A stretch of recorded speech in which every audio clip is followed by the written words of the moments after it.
Halo Sobat Lifestyle One, saya Dr. Dewi Widyasuti, spesialis penyakit dalam. Kali ini kita akan membahas tentang hiperkolesterolemia.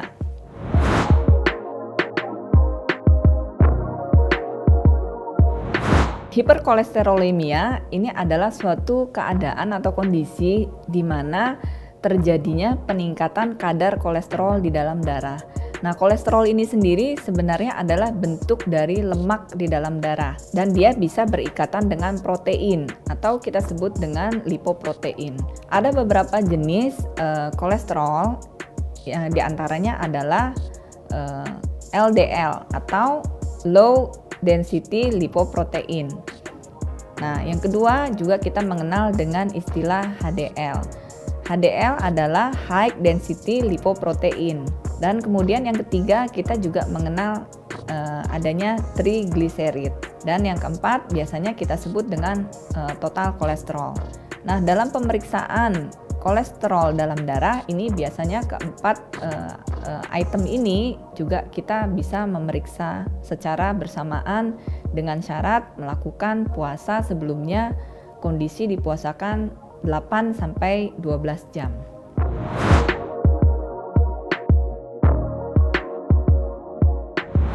Di antara gejala hiperkolesterolemia ini, seseorang bisa merasakan pusing yang hebat, kemudian leher terasa kencang-kencang, kemudian adanya juga rasa mual, badan terasa tidak enak, ya. Kadangkala juga ada beberapa pasien yang mengeluhkan sulit tidur. Untuk penyebab kolesterol ini sendiri, biasanya kita harus flashback tentang masalah apa yang dia makan.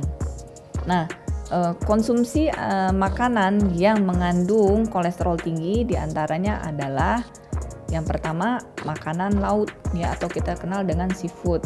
Nah, ada beberapa jenis makanan seafood ini yang tertinggi kolesterolnya adalah yang pertama kerang, udang, cumi, ya, dan kepiting.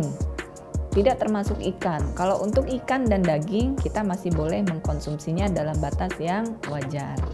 Kemudian selain makanan laut atau seafood, juga kandungan kolesterol itu tinggi ada di bebek, daging bebek, ya, baik dagingnya ataupun telurnya. Kemudian puyuh, ya, daging puyuh, daging burung puyuh itu baik dagingnya ataupun telurnya.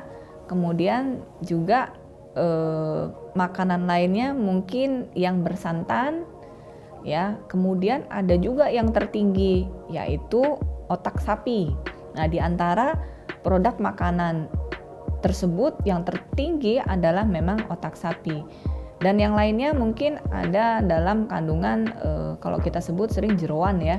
Jeroan itu di antaranya ya usus, ya, babat, dan yang lain-lainnya.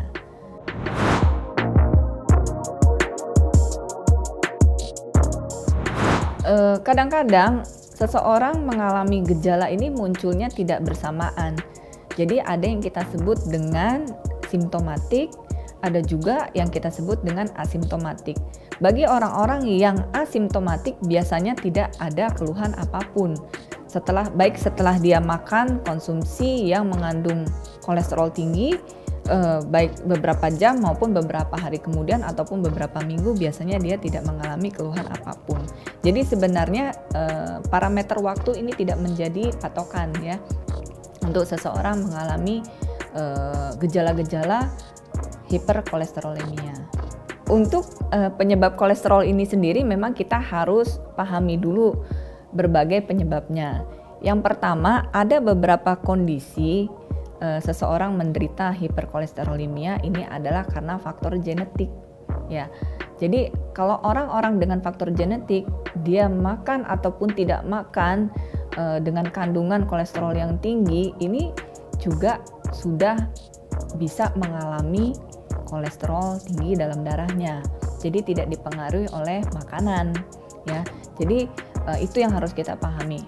Nah, yang berikutnya adalah pasien-pasien yang memang mengalami kolesterol tinggi oleh karena faktor lifestyle atau gaya hidup.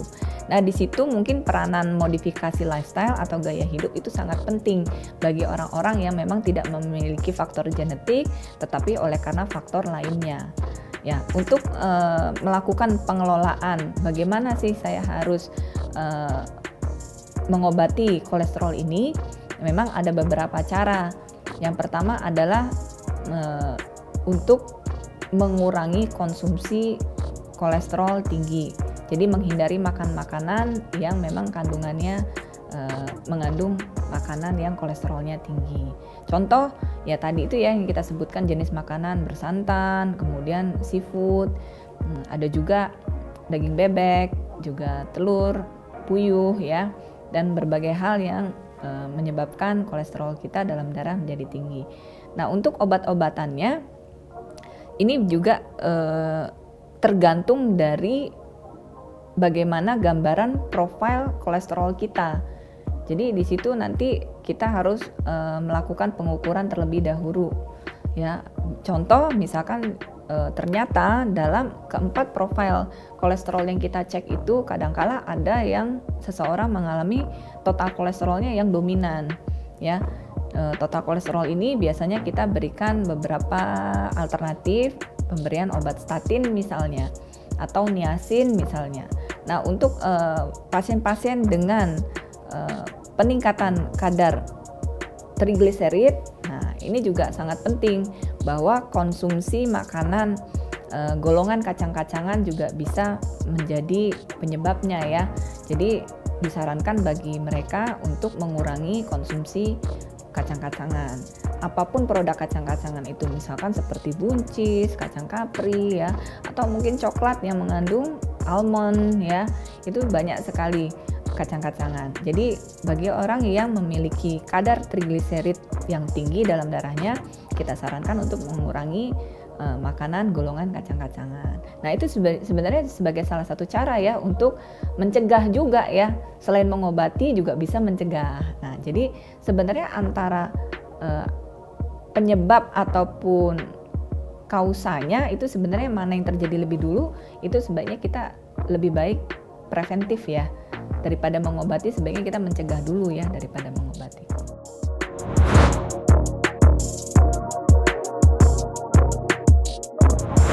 Komplikasi dari tingginya kolesterol dalam darah memang kita bisa mengkaitkannya dengan beberapa kejadian. Yang pertama biasanya kejadian stroke. Kemudian ada juga kejadian penyakit jantung koroner ya. Kemudian selalu ada kaitan juga dengan diabetes. Karena kondisi kolesterol yang tinggi ini bisa menjadi salah satu dari kriteria sindrom metabolik ya. Jadi ada suatu sindrom metabolik yang kita kenal, biasanya kriterianya itu apabila seseorang memiliki yang pertama adanya diabetes, yang kedua kolesterol yang tinggi, kemudian yang ketiga obesitas sentral atau lingkar perut yang besar. Untuk wanita biasanya lebih dari 80 cm, untuk pria biasanya lebih dari 90 cm. Nah, yang terakhir biasanya dia memiliki faktor resiko hipertensi.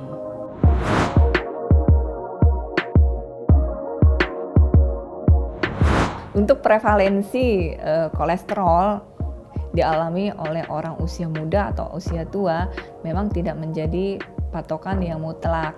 Jadi kadangkala ada juga orang usia muda mengalami hiperkolesterolemia. Nah, tetapi harus kita perhatikan juga bagaimana dengan gaya hidup dia sebelumnya. Nah, yang kedua, selain kita mengamati gaya hidupnya dia, juga apakah memang ada kemungkinan seseorang tersebut memiliki faktor keturunan adanya hiperkolesterolemia dari kedua orang tuanya. Kadar atau nilai atau kita sebut juga dengan cut off point dari tingginya kolesterolemia ini adalah kalau untuk kolesterol total dikatakan tinggi apabila di atas dari 200 mg per desiliter. Untuk trigliserid biasanya kita menggunakan cut off point lebih dari 130 atau 150 ya. Kemudian untuk LDL bagi orang-orang yang dengan faktor risiko jantung itu memang harus lebih strict dikatakan tinggi apabila nilai kadar LDL-nya lebih dari 100. Nah, untuk HDL, semakin tinggi nilai HDL itu justru semakin baik karena dia juga disebut dengan kolesterol baik. Untuk nilai normalnya rentangnya adalah lebih dari 40 sampai dengan 60. Maka semakin nilainya tinggi itu semakin bagus untuk nilai HDL dalam darah. Sekian penjelasan saya tentang hiperkolesterolemia. Saya Dr. Dewi Widyastuti, spesialis penyakit dalam. Dan bila ada pertanyaan, silakan tuliskan di kolom komentar di bawah ini. Sampai jumpa.